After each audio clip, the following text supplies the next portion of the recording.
नमस्कार, मैं हूं आपके साथ में श्वेता गर्ग और आप देख रहे हैं 4TV न्यूज और वक्त हो चला है उत्तराखंड की खास खबरों का। प्रधानमंत्री नरेंद्र मोदी 27 फरवरी को उत्तरकाशी के मुखवा में आ रहे हैं, जहां प्रधानमंत्री नरेंद्र मोदी के प्रस्तावित शीतकालीन यात्रा को देखते हुए मुख्यमंत्री पुष्कर सिंह धामी ने सोमवार को उत्तरकाशी के हर्षिल क्षेत्र पहुंचकर मां गंगा के शीतकालीन प्रवास स्थल मुखी मठ क्षेत्र में तैयारियों का स्थलीय निरीक्षण किया और इसके बाद अधिकारियों के साथ समीक्षा बैठक करते हुए प्रधानमंत्री की इस महत्वपूर्ण यात्रा को महत्वपूर्ण और सुव्यवस्थित बनाने के लिए सभी आवश्यक व्यवस्थाओं को सुनिश्चित करने के निर्देश दिए हैं। इसके साथ ही अधिकारियों को निर्देशित किया कि स्थानीय संस्कृति एवं पारंपरिक धरोहर को प्रदर्शित करने के संबंध में भी विशेष प्रबंध किए जाए, जिससे प्रदेश का समृद्ध पर्यटन और अधिक सशक्त हो। देवभूमि उत्तराखंड की दिव्यता एवं आध्यात्मिकता को वैश्विक पहचान दिलाने की दिशा में यह यात्रा एक महत्वपूर्ण कदम साबित होगी, जहां उन्होंने कहा कि प्रधानमंत्री का देवभूमि में स्वागत करने हेतु सभी लोग उत्साहित हैं।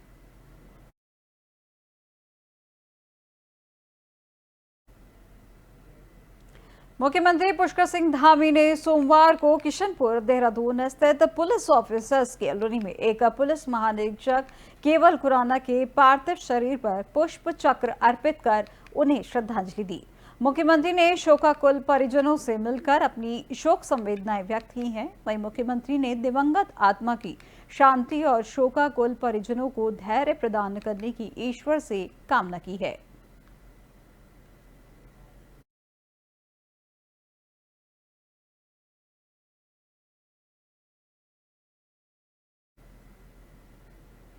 सरोवर नगरी नैनीताल से दूर हल्द्वानी कैंप कार्यालय में आयुक्त सचिव मुख्यमंत्री दीपक रावत ने जन सुनवाई कर मौके पर शिकायतों का समाधान किया और इस दौरान जन शिकायतों में अधिकांश शिकायतें भूमि विवाद, पारिवारिक विवाद व अतिक्रमण, सड़क, लोन आदि से संबंधित आई थीं। जहां कुमाऊं आयुक्त दीपक रावत ने जनता दरबार में आए फरियादियों से स्वयं कार्यालय से बाहर जाकर मुलाकात की और उनकी समस्याओं को उनके बीच आकर जाना व उनका निस्तारण किया। वहीं कुमाऊं आयुक्त ने आयोजित जनता दरबार में प्राप्त कुल 16 समस्याओं को सुना, जिनमें से अधिकांश का मौके पर ही निस्तारण करते हुए शेष जन समस्याओं के निस्तारण के लिए फरियादियों को आगामी जनता दरबार में पेश होने के निर्देश दिए हैं।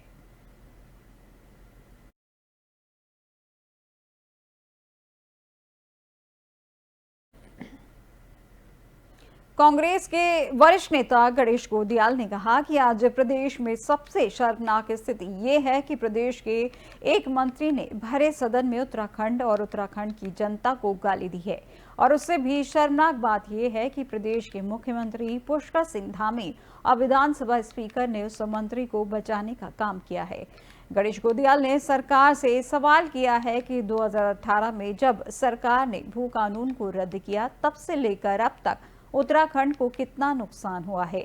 सरकार इसका जवाब दे। सरकार यह भी बताए कि क्या हरिद्वार और उधम सिंह नगर उत्तराखंड राज्य में नहीं है, और यदि हरिद्वार और उधम सिंह नगर उत्तराखंड राज्य में ही है तो उनको सरकार ने भू कानून से अलग क्यों किया है। प्रेस का उद्देश्य, इस प्रेस कॉन्फ्रेंस का उद्देश्य ये है कि वर्तमान में राज्य में जो स्थितियां चल रही हैं, जो तात्कालिक घटनाक्रम है, उनमें प्रमुख तौर पर आज हमारा समस्त जनमानस इस रूप में अपने को स्वयं को अपमानित महसूस कर रहा है कि राज्य के एक वरिष्ठ मंत्री ने विधानसभा में खड़े होकर अपने स्थान से इस प्रदेश के वासियों को गाली दी। प्रेस का उद्देश्य विकासनगर एसडीएम कार्यालय पर आज कुछ ग्रामीण महिलाएं और पुरुष पूर्व कांग्रेस ब्लॉक अध्यक्ष यश शर्मा के नेतृत्व में एकत्रित होकर उप जिलाधिकारी कार्यालय पहुंचे और जमकर प्रदर्शन किया। वहीं उन्होंने ज्ञापन उप जिलाधिकारी विकासनगर के माध्यम से मुख्यमंत्री पुष्कर सिंह धामी को भेजा है। उनकी मांग है कि उत्तराखंड सरकार गरीब लोगों को कम पेंशन दे रही है, जिससे कि गरीब लोगों का घर चलाना मुश्किल हो गया है। इस पर महिलाओं का भी कहना है कि और प्रदेशों में 3000 रुपए तक की पेंशन मिलती है, लेकिन उत्तराखंड सरकार मात्र 1500 रुपए महीना ही पेंशन दे रही है। आइए जानते हैं इस पर क्या कहना है कांग्रेस के पूर्व ब्लॉक अध्यक्ष यश शर्मा और ग्रामीण महिला का। हमने जो लिए आज धरना प्रदर्शन किया है। आम जन मानस की व्यथा को देखते हुए, उन महंगाई से त्रस्त होती जनता को देखते हुए हमने धरना प्रदर्शन किया है। और ये जो धरना प्रदर्शन हमने किया है विधवा, विकलांग और वृद्धा पेंशन को लेकर किया है। आज महंगाई का दौर इतना ज़्यादा हो चुका है कि आम जनमानस का जीना मुश्किल हो गया है, उसके खर्चे चलने मुश्किल हो गए हैं। लोग दिहाड़ी मजदूरी करके अपना गुजारा कर रहे हैं और 4,000 रुपये प्रति माह के हिसाब से जो उनका प्रमाण पत्र बनता है 48,000 रुपये का, तो 48,000 रुपये की वार्षिक आय के आधार पर उन्हें ये पेंशन दी जाती है, जो कि किसी भी स्थिति में पर्याप्त नहीं है। मैं ऐसे आई, मेरी पेंशन बंदी हुई, विधवा पेंशन मेरी 12 साल से मेरी पेंशन बंदी हुई। 4 साल के बाद मेरी पेंशन मिलने लगी थी मुझे, फिर 1 साल की गुम हो गई थी, ठीक है। फिर उसके बाद में मेरी पेंशन मिलने लगी मुझे 1500 रुपये। उसके बाद आज थोड़ी 1500 में ही चल रही है। 6 बच्चे मेरे पास, एक आध नहीं है, 6 बच्चे मेरे पास, ठीक है सर। जो हमारे मायके में है वहाँ पेंशन 3,000 मिलती है। किस जगह आपका मायका? हरियाणा में। अच्छा, वहाँ कितनी पेंशन मिल रही है? वहाँ कितनी पेंशन मिल रही है? वहाँ 3,000 तो अब क्या मांगते हो सरकार से, क्या मांग रहे हो आप? मैं सर बस पेंशन बढ़वाना चाह रही हूँ। हमने जो ये आज धरना प्रदर्शन किया है, उत्तराखंड पुलिस में आरक्षी संवर्ग की भर्ती प्रक्रिया आज से अल्मोड़ा में शुरू हो गई है, जब पुलिस लाइन अल्मोड़ा में पुरुष अभ्यर्थियों की शारीरिक दक्षता परीक्षा आयोजित की जा रही है, जबकि माल रोड में अभ्यर्थियों की दौड़ संपन्न हो रही है। एसएसपी देवेंद्र पिंचा ने जानकारी दी है कि भर्ती प्रक्रिया 6 मार्च तक चलेगी, जहां प्रत्येक दिन लगभग 500 अभ्यर्थियों का शारीरिक दक्षता परीक्षण किया जाएगा। भर्ती प्रक्रिया की निष्पक्षता और पारदर्शिता सुनिश्चित करने के लिए पूरी प्रक्रिया की वीडियोग्राफी भी की जा रही है। देखिए, ये अल्मोड़ा में जो भर्ती आज से शुरू हुई है वो 6 मार्च तक ये चलेगी। प्रत्येक दिन 500 अभ्यर्थियों को यहाँ पर बुलाया जा रहा है, जिनका फिजिकल नाप तोल के बाद बाकी जो आइटम है फिजिकल के, वो आइटम हमारे द्वारा इसमें किया जा रहा है। और पूरी जो वीडियोग्राफी, जो पूरा इवेंट है वो सब वीडियोग्राफी के अंडर में हो रहा है, तो इसमें कोई इफ एंड बट की बात ही नहीं है। जो चीज़ें सब सामने, बच्चों से साइन भी यहाँ पर हम बाद मार्क्स में करवा रहे हैं, तो सब कुछ पारदर्शिता के साथ में यहाँ पर हम लोग यहाँ पर भर्ती कर रहे हैं। और मेरा मानना है, और सभी जो हमारे जो एग्जामिनर है उनको भी यही बताया गया कि भाई पूरे। खबर रानीखेत से है, जहां कैंट प्रशासन, पुलिस प्रशासन, परिवहन विभाग व स्थानीय प्रशासन के द्वारा सदर बाजार में जाम की स्थिति और अतिक्रमण को लेकर संयुक्त रूप से अभियान चलाया गया, जहां परिवहन विभाग ने बाजार में बेतरतीब खड़े वाहन, नो पार्किंग जोन और सफेद पट्टी से बाहर खड़े वाहनों के नंबर नोट कर चालानी प्रक्रिया की, तो वहीं कैंट प्रशासन ने दुकानदारों को सफेद पट्टी से बाहर सामान नहीं लगाने के निर्देश दिए। साथ ही चेतावनी दी गई कि सामान बाहर लगाया जाएगा तो उचित कार्रवाई की जाएगी। बता दें कि रानीखेत नगर में ई रिक्शा का संचालन भी शुरू होने वाला है, जिससे बाजार क्षेत्र या अस्पताल आने जाने वालों को काफी सुविधा होगी। वहीं संयुक्त मजिस्ट्रेट राहुल आनंद ने कहा कि काफी समय से सदर बाजार में जाम लगने की शिकायतें मिल रही थीं, जिसके लिए आज संयुक्त अभियान चलाया गया। साथ ही उन्होंने कहा कि वाहनों के लिए सड़क खाली मिले, सड़क पर कोई भी अतिक्रमण न हो, इसके लिए ये अभियान आगे भी जारी रहेगा। वहीं कैंट सीईओ कुणाल रोहिला ने कहा कि बाजार में जाम न लगे, इसके लिए अतिक्रमण को हटाने के लिए ये अभियान चलाया गया है। इस दौरान परिवहन कर अधिकारी पवन कुमार, कैंट के स्वच्छता निरीक्षण अजय प्रताप सिंह, चंदन कुमार सहित तहसील प्रशासन और पुलिस प्रशासन मौजूद रहा। जी, हमारी ये कुछ समय से विगत समय से ये रानीखेत में जो हमारे सदर बाजार है उसमें जाम की समस्या बहुत प्रबल हो गई थी। तो इसी क्रम में हमारा यह प्रयास रहेगा कि इस जाम की समस्या से निजात दिलाने के लिए लगातार यहाँ पे चेकिंग और ये अभियान चलता रहेगा, ताकि रोड अतिक्रमण मुक्त रहे, गाड़ियाँ बहुत आसानी से सुगमता से आ जा सके। और इसी प्रकार हमारा जो है ई रिक्शा भी इस जाम से निजात दिलाने के लिए प्रस्तावित है, जो कि हमारी पूरी संभावना है कि अगले हफ्ते जो है इसका अनावरण कर दिया जाएगा, जिससे रानीखेत की जनता को भी बहुत सहूलियत होगी। और इस प्रकार हम फिर मार्केट में थोड़ी सख्ती भी बरतेंगे कि लोग जो है ई रिक्शा का इस्तेमाल करें तथा अपने प्राइवेट वाहनों को मार्केट से दूर रखें। ये रानीखेत के मार्केट में कुछ दिनों पहले निरीक्षण हुआ था, जिसमें कि फायर टेंडर हर जगह नहीं पहुंच पाया था और कुछ अतिक्रमण के केसेस भी पाए गए और कुछ दुकानें जो थी वो सरकारी भूमि पे रोड तक एनक्रोचमेंट जिनका हो रहा था, तो उनको हटाने के लिए आज मुहिम चलाई गई थी। तो उसी की तहत एक्शन लेते हुए स्टेट गवर्नमेंट के साथ और जो कैंट प्रशासन ने जो मार्केट में सारी फड़ को हटाने का और अतिक्रमण को हटाने का आज अभियान चलाया गया था। तो इसमें पुलिस प्रशासन की और आरटीओ की भी हेल्प थी तो सबने मिलके आज मार्केट में काफी फड़ वगैरह हटवाए।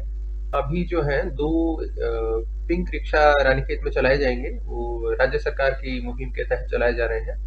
उनको अभी खड़ा करने के लिए रोडवेज स्टैंड पे जगह जो है खबर हरवटपुर से है, जहां बहुउद्देशीय किसान सेवा केंद्र में डायरेक्टर के चुनाव का शांतिपूर्वक मतदान चल रहा है, जो सुबह 11 बजे से शुरू हुआ है। यह वोटिंग 4 वार्डों के लिए हो रही है। दरअसल आज 24 फरवरी 2025 को सहकारी समिति के डायरेक्टर के चुनाव चल रहे हैं। वहीं आज हरवटपुर में भी डायरेक्टर के चुनाव के लिए सुबह 11 बजे से मतदान हो रहा है और अब सभी वोटर मतदान केंद्र पर जाकर मतदान कर रहे हैं और शांतिपूर्वक तरीके से मतदान हो रहा है। पुलिस की भी चाक चौबंद व्यवस्था मतदान केंद्रों पर की गई है। 11 बजे है हमारे यहाँ 4 वार्डों में वोटिंग प्रारंभ होगी है। कुल 11 मेंबर हैं, 7 मेंबर हमारे यहाँ नियुक्त हो चुके हैं। वार्ड नंबर 4, 5, 6, 9 और 11 4 में आज जो है मतदान है। मतदान शांतिपूर्वक चल रहा है, पूरी शांति से जो लोग होता है। लगभग अभी कितनी वोटिंग हो चुकी होगी? लगभग अभी 2 घंटे बाद हम नोट करेंगे चारों वार्डों में कितने डले हैं लगभग इसमें।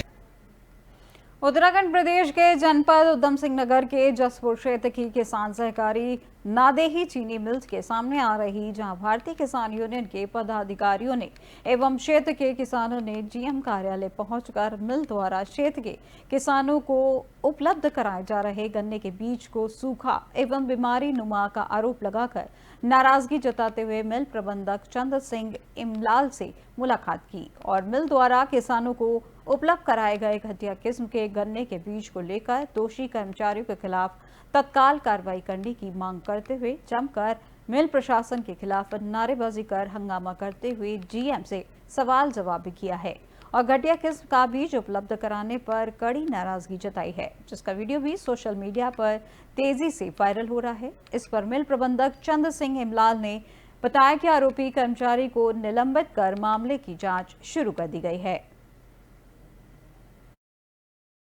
हमें भी आज सुबह सूचना मिली है किसानों द्वारा कि एक नई कोई वैरायटी गन्ना मिल ने मंगाई है, जिसमें रेड रोड जो बीमारी है वो बीज में ही आ रही है और सूखा हुआ गन्ना है वो बिल्कुल। रेड रोड जो बीमारी है, इसकी वजह से लगभग मुझे लग रहा है यूपी और उत्तराखंड का किसान पूरी तरीके से पिछले 2 सालों में बर्बाद हो चुका है। ये फिर वही वैरायटी रेड रोड वाली किसानों के खेतों में बीज जो आ रहा है, उसकी वजह से अगर वो बीज बोया गया तो मुझे नहीं लगता कि इस इलाके में गन्ने का कहीं नामो निशान रहेगा। जिसे लेकर आज जीएम साहब से भी बात हुई और जो लापरवाह अधिकारी हैं, हमारी मांग ये है उनके खिलाफ सख्त से सख्त कार्रवाई हो और जितना भी नुकसान गन्ना मिल को उस बीज की वजह से हो रहा है वो उनकी सैलरी में से कटौती की जाए। जीएम साहब ने आश्वासन जांच कमेटी बना दी है, जीएम साहब का ये कहना है उसमें, और जो लापरवाह अधिकारी हैं एक मिश्रा जी, उन्हें सस्पेंड कर दिया गया है, जो जीएम साहब का कहना है। अब आगे जो जांच कमेटी का आगे जो भी वो होगा वो देखा जाएगा। अगर कोई नहीं हमारे किसानों के संतोष उससे नहीं होते तो आगे की हम कार्रवाई करेंगे। अनुसंधान केंद्र से हमने कुछ उन्नतशील प्रजाति के बीज मंगवाए गए थे और उस बीज जो ये बीज यहाँ पे प्राप्त हुआ और तो आ ही रहे थे डेली। एक 71 कुंतल का एक लॉट जो आया था उसमें डिफेक्टेड था, तो जिसकी हमने कल दिनांक को ही उसमें इंक्वायरी करके हमने उसमें कार्रवाई प्रारंभ कर दी गई थी। आज अचानक किसान यूनियन द्वारा भी उसमें पुनः आपत्ति की गई, तो फिर यही संज्ञान में आया कि इसमें कुछ गन्ना इसमें डिफेक्टेड है, तो उसमें हमने संबंधित जो कर्मचारी हमने वहाँ भेजे था स्रोत केंद्र को, उसके विरुद्ध लापरवाही के लिए उसको अनुशासन में कार्रवाई करके उसको निलंबित कर दिया गया। हमें भी आज सुबह सूचना मिली है। उत्तराखंड में पिछले कई दिनों से पहाड़ और मैदान का मुद्दा गर्माता जा रहा है और विवाद का विषय बना हुआ है। इस मुद्दे पर भारतीय जनता पार्टी के प्रदेश अध्यक्ष महेंद्र भट्ट ने लोगों से संयम बरतने और मामले को समाप्त करने की अपील की है। उन्होंने कहा कि सभी लोग उत्तराखंड के नागरिक हैं और पहाड़ और मैदान का यहाँ पर कोई भी विवाद नहीं होना चाहिए। जो लोग ऐसे विषयों में तोल दे रहे हैं उनको पहचानने की जरूरत है।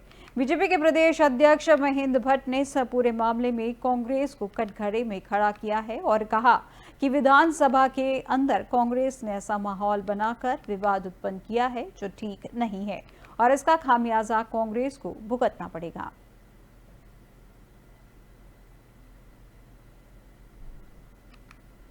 मैं अपने सभी मीडिया बंधुओं से भी आग्रह करूंगा कि इस प्रकार की बाइट जो मैदानी पहाड़ी के दृष्टिकोण से करता है उस पर कम से कम आपके द्वारा भी हमको सहयोग की आवश्यकता है। ये देवभूमि है उत्तराखंड, ये देवभूमि के अंदर सब लोग उत्तराखंड की बात करें, हम सब लोग यहाँ के नागरिक हैं।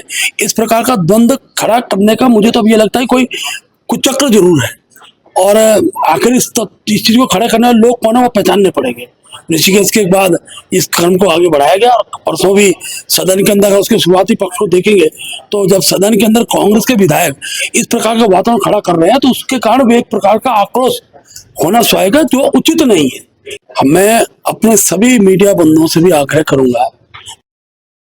उत्तराखंड कांग्रेस के पूर्व प्रदेश अध्यक्ष प्रीतम सिंह ने प्रदेश के संसदीय कार्य मंत्री प्रेमचंद अग्रवाल पर निशाना साधा है। उन्होंने कहा कि प्रदेश के संसदीय कार्य मंत्री का खुद पर कोई नियंत्रण नहीं है। वहीं उत्तराखंड में पहाड़ और मैदान के विवाद के समाधान और अपना पक्ष रखने के लिए संसदीय कार्य मंत्री प्रेमचंद अग्रवाल ने ऋषिकेश में गंगा मैया के सामने पहुंचकर गंगा मैया से न्याय मांगा है। उन्होंने सभी लोगों से यह भी कहा कि अगर माफी मांगने से यह मामला समाप्त होता है तो 100 बार माफी मांगने के लिए भी वह तैयार हैं। कांग्रेस के पूर्व प्रदेश अध्यक्ष प्रीतम सिंह ने संसदीय कार्य मंत्री पर कटाक्ष करते हुए कहा कि माफी मांगने से कुछ नहीं होने वाला। प्रेमचंद अग्रवाल जी गंगा मैया के किनारे में जो है गंगा की पूजा अर्चना करने से पाप धुल नहीं जाते हैं। संसदीय कार्य मंत्री का व्यवहार सदन में भी कार्य अक्षीय रहता है। मैंने अपनी जीवन में मुझे भी छठी बार विधायक के रूप में काम करने का अवसर मिला। पहली बार ऐसा संसदीय कार्य मंत्री देखा जिस पर कोई अपना नियंत्रण नहीं है, जो हमेशा आपा खो देते हैं। तो ऐसे संसदीय कार्य मंत्री गंगा मैया भी उनकी प्रार्थना को स्वीकार नहीं करेगी। गंगा मैया भी कहेगी कि जो है तुम्हें सद्बुद्धि आनी चाहिए। जब सद्बुद्धि आएगी तो तभी कुछ बात बनेगी। प्रेमचंद अग्रवाल जी। उत्तराखंड की अब तक की खबरों में फिलहाल बस इतना ही। और देश दुनिया की तमाम जानकारी के लिए देखते रहिए 4TV न्यूज़। नमस्कार।